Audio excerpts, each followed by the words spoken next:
fine. Good? We're good? Wait, rotate your phone. Alright. So, welcome everybody. We're here today talking with Rachel Romash Reese, Yes. the owner and broker of Elite Real Estate. So, she comes to us by way of New York. That's where she was raised. She went to high school in Mayapack High School.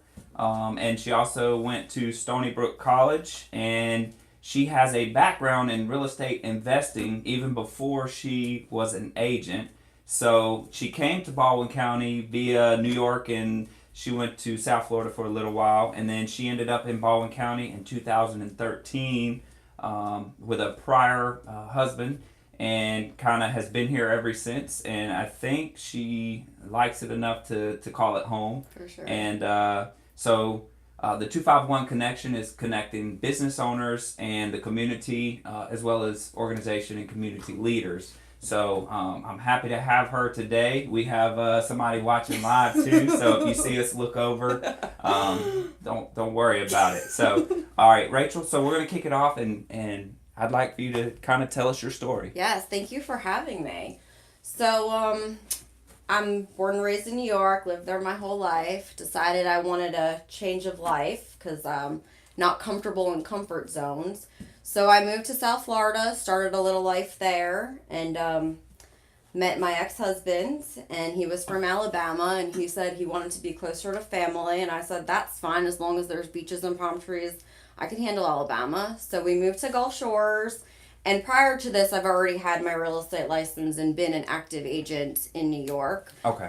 My dad was a real estate investor in New York, so when I was in college, I got my real estate license to help him with his foreclosures and short sales.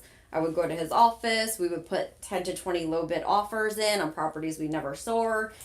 Made me very anxious and scared, but we did it. I mean, I was used to the low ball offers, and he taught me a lot about real estate. So when I moved to Alabama, I knew that was the field I wanted to go after. I was pregnant in a whole new city, whole new state, whole new world. Gotcha. So from Gulf Shores, I looked around the area and I figured out that Daphne, Alabama seemed like home to me. So we moved to Daphne. I had my first child, got my real estate license there, and I started to look on the MLS for foreclosures. It was a lot cheaper in Alabama than it was in New York, and it was right after the market crashed, so there was a lot more inventory. It was So what time frame would this be? I had Bryson in 2011. Okay. So January 2011, I got my real estate license before I gave birth. Gave birth, was right on the MLS because I was, in the beginning, they're sleeping all the time, so I got very bored. Sure. So I was on the MLS looking for, foreclosures. So what I did is I bought the first foreclosure in Lake Forest, fixed it up, and I moved into the property. Okay. At that time, me and the husband became ex-husband and wife. So I was a single mom because he moved back up to North Alabama. So what I was doing with Bryce was we would buy a foreclosure, fix it up, live in it, sell it, and move on. And me and Bryce did that quite a few times in Daphne. So let me get this right. So you came way down to Alabama. Yes. You had your husband who Yes. wanted to be closer to family. Yes. You guys, it didn't work out. Yes. He moved to North Alabama. You're here by yourself. With a baby. Single mom, baby. No family, no friends. And you're buying Zero. real estate, living in it. Fixing it. And yeah, not ready to move in homes, but you're living in it, fixing it yourself, right? Are you hiring subcontract? How are you? I am the contractor. I've Wow. always been the contractor. Wow. Okay. So and that was the hardest part when I started because I didn't have a sphere. I didn't have to call my friend or the aunt or the uncle. Like, it was literally me and a baby. Wow. Like, nobody. Yeah. But I just had this feeling about Alabama and where I was that I wanted to stay. There was something about it that I just wanted to stay. It felt like home, and it was weird. Yeah, it And does that. It does that to It a lot of does. people. It's just a family-oriented area, and I Yeah. just felt at home, and I could do this. Yeah, absolutely. Okay. So, I mean, that is definitely, I didn't know that before today. And Rachel is the qualifying broker and owner of Elite. So, even though we have the branch here, she is still, the person I go to when I need some help in addition to Amy. So, me and my wife are both agents working for Elite, and we love it. And it was kind of a relationship like that got Exactly. me and my wife started. Yep. We were with another agent, and we had just started getting into the fix and flip, and it wasn't going so well. And you and Amy showed up with a presentation, and I think at that point, there's no way I knew that you had done this type of stuff, but I could tell, after my father talked to you guys, that you knew what you were talking about. Exactly. You knew what we were doing. Absolutely. So you had the mind to say, this is what we, and what I'm telling you, pretty much right on the money of what you said we could get for the house. We got it, and we've been pretty much in a relationship like that ever since. Absolutely, and she was my very first agent. When I first started, I was at Keller Williams, and Amy got her real estate license because she was the very first person I met here. Oh, okay. I met her through, she found a rental property, so we were at Keller Williams together. She was the agent I started to have buying my properties, being the buyer's agent, so she would look for properties for me. So she really learned a lot. Oh, so she was already versed. So see, I didn't know that either. Yeah, she was versed in that. So when she went to meet you, it was already what she was helping me do. It was it was me and her, the two team, when I opened the company. Because that was... So our first one that we bought officially through you was 2016, early 2016. Okay. So it's been a couple of years now that we've been doing this. So good. All right, so I think you have to answer for the people. Why do you do what you do? Your story kind of said it, right? And you had a background, so you'd seen it. I had a background with real estate. What said, let me open my own company. Let me have, how many agents now? I think now we're up to 44, 45. 45 agents. So now you're running an organization. Now I'm running it. You're not just a real estate agent. No. You're not just fixing and flipping. It's a whole different world. You are running an organization. Absolutely. So why do you do that? So when I was buying and selling, I was working at Keller Williams, and it just didn't make sense anymore if I'm buying and selling my own properties. So really, Elite started based off of that. I said, if I'm buying and selling my own properties, why don't I have my own brokerage? Sure. So that's what I did. So Amy got her license. I opened Elite strictly for buying and selling. Yeah. Never had dreams of being a brokerage, never having agents. But I think anything in life, you evolve. And I evolved. And I'm not, when I achieve goals and I become complacent, it's an uncomfortable position. I like to step out of my comfort zone because that's how you really grow. I know it's cliche, but it is the reality of it. And I think that's what is drawing so many agents to the company. And I don't even recruit. I mean, literally, it's become word of mouth just because they see my passion in the business. Yeah. And you're very active still as an agent. I mean, you are... You answer the questions, you answer the mail, you pay the bills, you take care of your agents. However, and you told me this from the very beginning, you are still very passionate about buying and selling and helping customers get into their homes. I mean, that was my first love when I started doing it. It's just to help I just have so much knowledge with the investment side that I have so much knowledge to help and share with my clients. When I go into homes and they need this work or that work done, I know where to direct them with people that I could trust, and they're not going to be taken advantage of. The work's going to get done right. And I mean, that really has been the hardest thing, is building my sphere here for people that I trust in my sphere. Yeah, and trust is critical. Who shows up on time? Right. You say be here at 7 a.m. to do this repair. They need to show up on time. That's a reflection of me, my company. Absolutely. Not only that, but then these customers are making a life decision. They're buying a home. Their biggest asset. Right? It's very stressful, which I have to remember sometimes because I'm so used to doing it all the time that I forget sometimes they're nervous. Yeah, because it's just like, well, we got this. Don't let it just become a transaction. Exactly. Because it's not. It's not. Right? And it's easy to fall into that, well, it's just another transaction. Exactly. I know what I'm doing. Let's carry on about the business. Exactly. But it's not for... It's not. I mean, my clients do trust me with a lot. They let me take the ball and run with it. But sometimes I have to stop because some clients need line by line explanations on everything about the whole process. Yeah, and it's important. It's important to not just do business a standard way when you're dealing with customers are very, very diverse. And that's another thing why I think I love what I do, is because I've experienced a lot through life. I like change. I've moved to different states. I've experienced with different groups in my lifetime. I've experienced a lot in my lifetime. So I think it's easy for me. I could be a chameleon with different groups, and I can adapt to people. I've experienced a lot. I have a lot of insight. And it's helped me. Which is different in a lot of ways, because sometimes people are successful in business because they're comfortable with what they do. You like to stay outside of your comfort zone. You like to push the limit. Absolutely. But that's why Elite is so successful, is because you promote that within the company. Absolutely. You push the limit, and you make the agents sometimes a little uncomfortable. We'll be at the meeting and you say, hey, you guys need to, and we're like, well, she may be cool doing that, but my goodness, but it's good. But it's good. Yes. And you tell it like it is. And I tell it how it is. And that's what people like too. There's no sugarcoating it. I like that. Okay. So let's talk about the path to success. Okay. You've told us your story, and obviously you're successful, and now even you've got more children, and you have a successful family, and you're very happy. So what does a path to success, maybe in real estate, look like to you? It really has been just setting goals and dreams for myself. And when I set a goal or a dream, I have tunnel vision. Yeah. And I don't let anything get in my way. Okay. I'm going to achieve that goal because it's something on my list of things to do that needs to be off my list. So I just see the goal and I just run there. So what motivates you? Because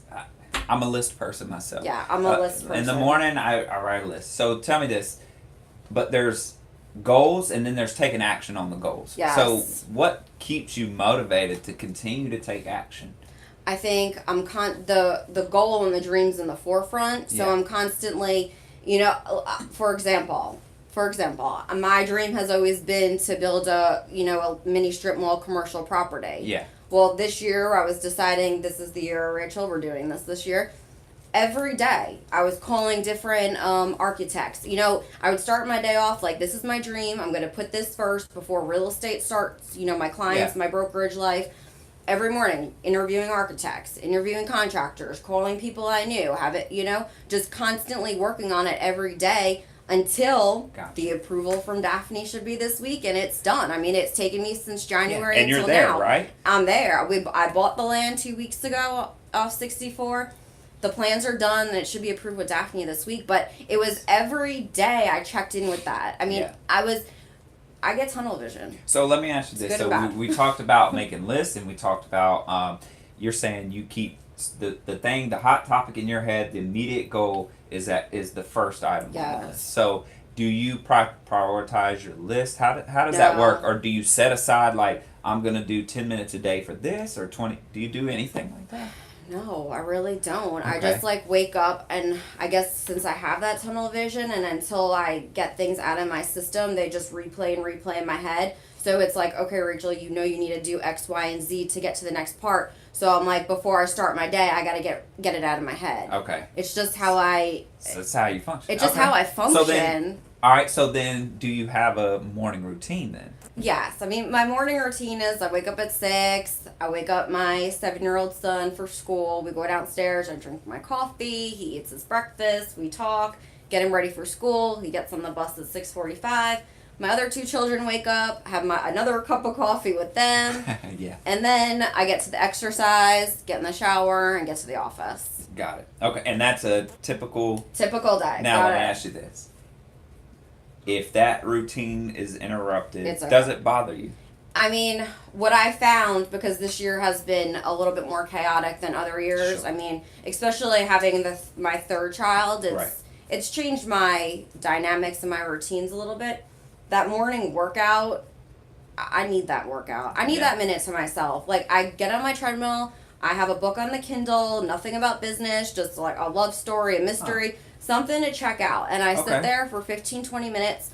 It changes my whole day. So maybe, maybe that's something for me. If I'm listening to a book or I'm reading a book, it's business. So maybe I need to disconnect. Listen, I used to do that, and I would get so much anxiety on that treadmill that I'm like, I gotta get off this treadmill. I gotta make that phone. Like, I couldn't stay focused in Rachel's. I got you. I was getting so distracted because I was like, oh my god, like, I'm having this business fabulous idea. I gotta get off the treadmill to, so it doesn't go anywhere, and no. So I don't do any of that. What would you say to the single moms, because you've been there, to get them kind of, like, you're doing it. You're I'm doing here. It, and well, I mean, so what just made you keep going?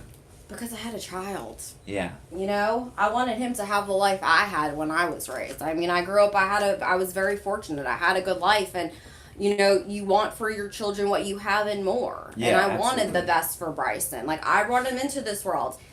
You know, he was a product of not a great environment, and I wanted better for him, and I knew he would have better. As a parent, you have to lead by example. So you created a path. I created. You created a the path. example that Yes. you wanted. Okay, that is and phenomenal. no one was, no one was going to take me down. I knew what I wanted to do. I knew the example I wanted to set. So one day, I mean, in the big picture, I want my children to be proud of me. So that is where that tenacity comes from. I want where my it's kids like, to be happy and proud. Yeah. I mean, absolutely. Okay, so let's talk about discouraging moments. Yes. Okay, so do you have anything that comes to mind that's been discouraging in the business? I mean, I remember there was 2 moments. I think when I first started really getting into real estate, and I was still, the single mom with Bryce, it was hard. I mean, I think when you first start off, it could be very discouraging. Yeah. You're working with a buyer and you think you built this great relationship, and then you call to follow up and you find out, oh no, we wrote an offer on a house, with someone else. I mean, these things happen. It's the reality of the business.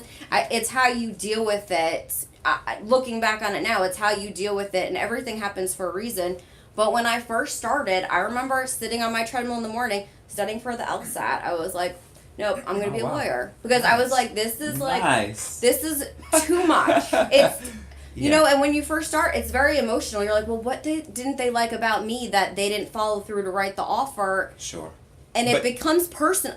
People take it personally. And I think anybody that's doing business can attest to that. Small business owners in construction, where you think, it's so true. My guys have done a phenomenal job, and then the customer's like, and you're like, what? It breaks your heart. You take it, and you have to learn not to take it personally. Exactly. And really, everything happens for a reason. So I really can attest that when one door closes, 5 million open. My energy shouldn't have been put into that buyer because, we just didn't click and it wasn't right for the buyer. But now I got 2 listings because my energy wasn't geared towards that one buyer who needed a lot, but now I got 2 listings. It always happens that way. But when you're first starting, you take it so personally. And I was like, I'm going to be a lawyer. I ain't doing this. People are, I did not know that. And I took the test. I took the LSAT too. Oh, wow. I took the test. I was like, I'm a lawyer. Yeah, definitely. But real estate won. It wins every time. It's okay. It wins every time. So, to promote your business and to promote what you do, I know you get word of mouth referrals just because of the quality. Yeah. But what marketing platform do you use? So I think, I have done a lot of the Zillow advertising. I mean, when Zillow first started and I was, getting into the real estate, I did a lot with them, and I've continued since it started way back in the day when it was no money Has at all. it been effective? Is it It's a been good effective platform? Yes, but Okay. I think also I built up that profile so much since day one. And that's why it's actually worked for you. And I also is just having that investment background. I know I got a lot of calls from people wanting to invest in the area, and they read my bio, and that helps too.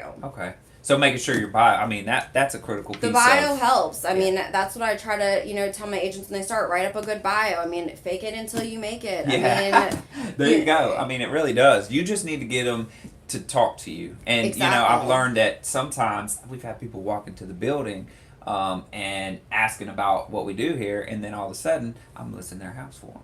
You just never know. You never know. Yeah, you never know. So, and we talked about your morning routine. What about an evening routine? Okay, so evening routine, it's funny you ask. Yeah. So the other day I was watching HLN on, let's back up. So normally a normal evening routine would be 6 o'clock comes, we're making dinner. All 3 of my kids have separate dinners. They all have different food needs. Okay. Then it's bath time, bed. And me and John get, 2 hours to ourselves at night.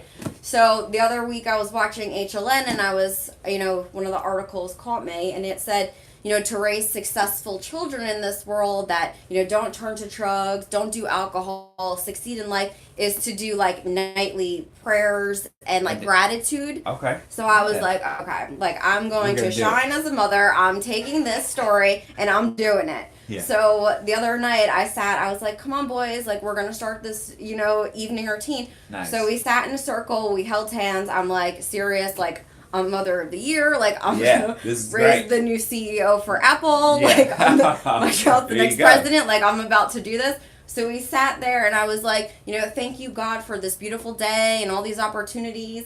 And I was like, let's go around in this circle and say, what we're grateful for. So I'm very serious because I'm having like the most like, this serious moment with my children. Like, groundbreaking event for you and your family. Exactly. Yeah. So we go around the circle. My first son, the 7-year-old, he says to me, he's like, that I protect my friends from bullies. And I was like, oh my God, go wow. Bryce. Like, you got this. And I was just, really feeling the moment. Then I go to my 4-year-old and I'm like, Jaden, what are you grateful for today? He goes, Nora Davis, the girl in his class. Oh, wow. Like, awesome. There you go. Shout out to Nora Davis, okay?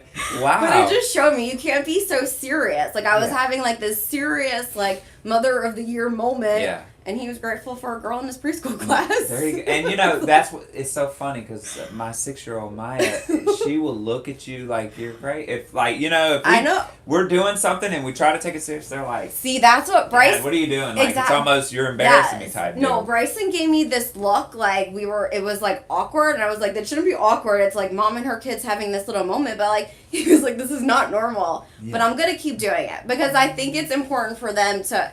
I did that back in the past. You write what you're grateful for. I mean, the day is like a roller coaster ride, especially in this business.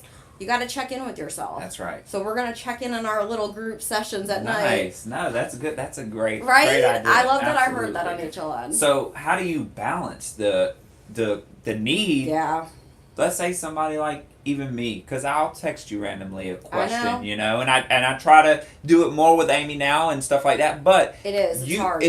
I'm texting you at night, and I'm trying to close a transaction, or maybe my customer really needs me, and that. How do you balance that when you're trying to put somebody in the bathtub or put them to sleep? It's hard, and I'm very lucky that I do have my husband. I mean, nice. He has played a huge role in my success. If it wasn't for him he is so hands-on with our children. They always have a parent there. Yeah. But I really think, as long as I get Rachel time in that morning, if I could just give myself 15 minutes, because I do need alone time. I mean, people who've known me my whole life, they call it Rachel time, and I need that time to myself. If I could just get that piece in the morning, I'm fine the rest of the day. You can check in with me, and I'm very good at micromanaging, and I'm very good at just multitasking. Yeah. Okay. But I mean, that has also been another discouraging moment in the business. When I had my third son, I was just like, how am I going to do this? How am I going to do this? And you feel a lot of mom guilt because am I doing right by my kids? Because, I mean, a lot of days my business has come first. Yeah. And I don't want to regret in the long run, my business, but I have dreams and goals and... Yeah, and you're setting a foundation for the future. So sometimes I have the same internal struggle to where it's like, okay, it's 6:00, maybe I need to go eat dinner, but I really kind of want to get, and so you're like, but I'm missing a dinner time with the kids. It is a struggle, but that nighttime work, what I used to do, having the nighttime work, I don't do that anymore. Like my husband would put them to bed and I would work on the computer. No, I go up with everybody, do our nighttime routine, and then I get into my bed, and I love my reality shows. That's another way for me to check out. So it's 1 hour a night. I put my reality shows on. I check out. Yeah. And I get that me time. If I get that me time, I'm good to go. I could do a million things. I could go to the lunch with Bryce. I could go be the mom on the class trip. I just need that. So minutes. But you have to kind of just sometimes you just got to shut it out. You just got to shut it down. And you got to just focus on I put my phone on airplane mode every day at 9 o'clock when I'm in bed. Oh, do you? Yes. Nice. It's the only way. This phone, I mean, it's just vibrating. Yeah, and I never thought of that because I get those random texts and I'm like...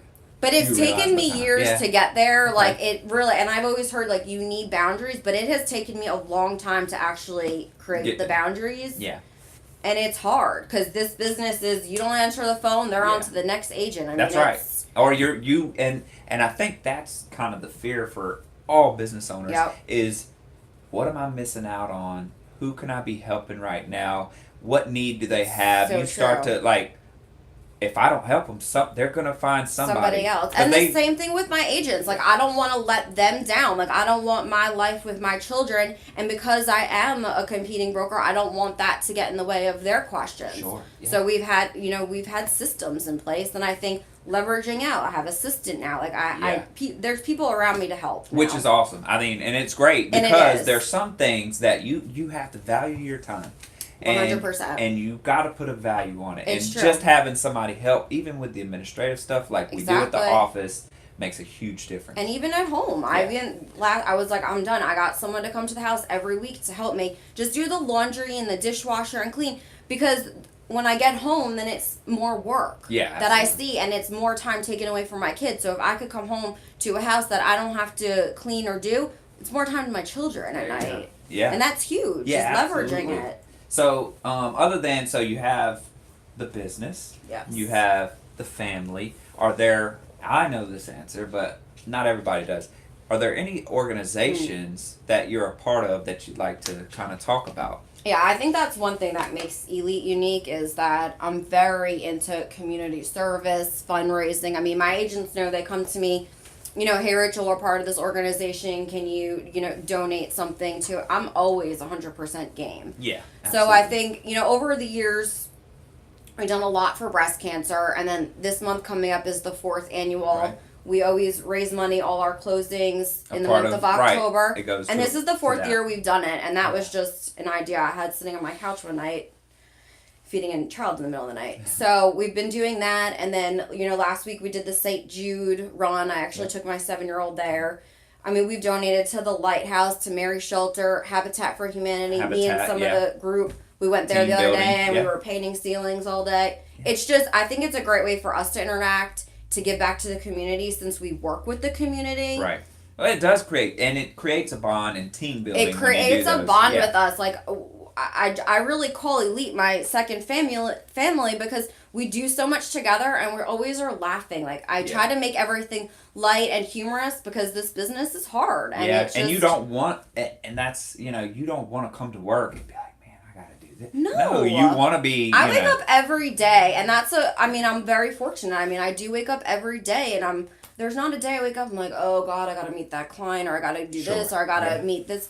I love everything we do, and I want that energy and that excitement and that happy workplace within the company. And it's a culture. You've definitely created a culture that, it's helped us thrive, and I think it's what draws customers and clients to the company. And I have a good sense of humor. Like, we all have a good sense of humor, and I know that's helped. Like, we'll just be in the office just laughing and just talking about our day and our experiences, and just make it light. It's important. Life is too serious. Gotta make it light. That's right. So we're getting towards the end here, and if you had one message that you want the audience to hear that's going to watch this, what would it be? I mean, honestly, it's cliche, but it's don't give up. I mean, set your mind. I mean, what you create in your mind, your dreams, they can come true. Just what you put out there is what you will get back. Absolutely. Really. I mean, you give and you shall receive. And that's the karma thing, right? It is the karma, and that's what I think about. I mean,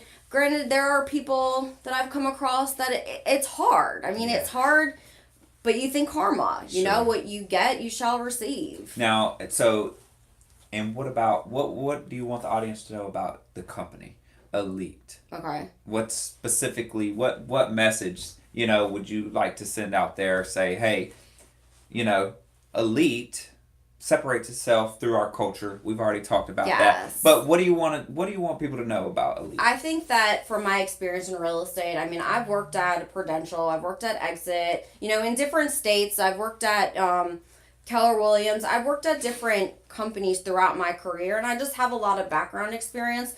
I've taken from each experience something that I liked to my company. Sure. So I think, when you're first starting off as an agent, it's like building the sphere, getting the leads and all that. I try to make it easy and very helpful in the beginning so people don't get discouraged. I'm not just like, hey, sign on to my company and just like, good luck, read this book, and God bless. No, I'm like, I will help you get your business cards. I'll get you on the website. Yes. I'll turn leads on. I can attest to a lot of this. Like, too. I will help absolutely. you build your sphere so the ball is rolling, so you don't have that discouraging moment, because it was those discouraging moments that I was sitting taking the LSAT, that I was studying to be something else.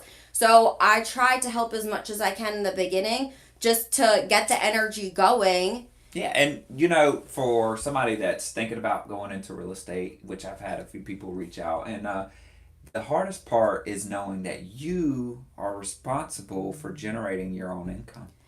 So Exactly. things that you do, such as getting the business card and talking and saying, this is how you promote yourself. Exactly. This is how you get yourself out there. It helps for somebody that's coming in and they've had even a steady paycheck. Exactly. Because everywhere I started, it's like I had to go on Vistaprint or the different websites. Yeah. What kind of business card do I want? I mean, that's a wasted day. Yeah. I mean, at the end of the day, who cares about it? Right. So I'm like, boom, boom, boom. You're all set up. And now we also have a girl, I have quarterly meetings with all my agents just to have one-on-one since we're all so in and out with different schedules, and I listen. A lot of them was the Facebook advertising, the posting, like that was hard, and it is so timely. And yes, it's great because everything's so social media, but I don't want them sitting there all day creating a post to boost.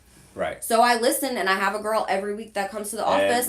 Every single week there is a sign up by Monday or Tuesday on our Facebook page. Get your Brittany time. Get your Brittany time. They sign up for Brittany. She comes in, and then during the week, if one of the girls wants to send a mailer, or boys, they want to send a mailer out, she will create that. So we're not sitting there hours of doing things that's not a profession. I've created many mailers on Word Doc. I mean, that is not my profession. It's phenomenal. You made it to where, exactly. You have people that do their jobs. Exactly. So you, as an agent, can come in to Elite and do yours. And just work. Just make the phone calls. Get the connection. Right. You should be on the appointments, doing the showings. I will get the background stuff done. There you go. Just work. And it's great. It's great. We're going to end this thing strong. And it's some, good questions that the audience might want to know about. Okay. So, favorite business book? I don't read business books. Okay, what about reading material that you kind of... No, when I read on my treadmills, like the only time I read or on vacations, it's like mysteries or love stories. Oh, okay. I'm reading Tuscan Girl right now on my treadmill, but it helps you. It helps me. Got it. All right, now, what about a favorite CEO or leader? I would have to say, I mean, there's no one that I dream to be, but if I look up to someone, it would be Oprah. Nice. I'm a Oprah fanatic all the way. That is awesome. Okay, so is there any sports or college teams or anything that you follow actively? Well, I played the fifth of college football. I've learned that when I moved here. Gotcha. But I grew up with the NFL. Okay. So I will say the New York Giants. If I watch football, that's my first and foremost. Nice. And Roma's actually a Jets fan. She is? She's a Jersey girl, so yeah. That's really funny. Yeah. Okay, hobby. Do you have any hobbies? I mean, me and my husband love to travel. So I think that's the one thing that I'm adamant about planning. We go away once or twice a year on big trips. Because that's my time to connect with him and get to experience the world. And remember, it's bigger than Rachel Romash in Alabama. There's a lot more to see in this world. So traveling would be one of my greatest hobbies. Nice. Favorite food? Pizza. Pizza. Oh my God. That is Don't tell me you like those big slices of cheese pizza. Yes. Listen. Do you eat pizza around? Where would you go for pizza? Here, I think so. Well, I mean, we go to your franchises, but Roma actually likes. I think it's Vitali's in Robertsdale. Okay. So they make the big... I haven't been there yet. It's good. But Joe's Pizza in Spanish Fort. Yeah. They have this 4-cheese pizza, and I'm telling you, I mean, if we want... I think he's from New York, too. Okay, so that's close to home. I've never understood the big cheese pizza. And people don't either, but when I go to New York, that is the very first meal I want, is the pizza. Nice. Okay. And then the last question we have for you is your favorite place to go in Baldwin County. It could be a restaurant, it could be anything. I guess we have a condo at the Carib we bought a few years ago, and that's nice fun. until it's nice, but when you have 3 kids, you are exhausted. Yeah. But it's still nice to walk into. Nice. Okay. Awesome. And that's in Orange Beach. Yeah. Okay. All right. So that's all we got for the show today. Thank you so much for coming on. It was fun. Thanks for enlightening us about your company, but more about you. And that's the goal of the show. So if you know a business owner or organizational leader that you would like to see on the show, let us know. It's a great platform for them to be able to speak to the community about who they are. It's not all about the business, but also about who you're doing business with. And then next week we're gonna have Amanda Glass, and she's the owner of the ACE, the Performing Arts Center, here in Loxley. So tune in, and thank you so much. And then I'll edit. Oh, you edit it too?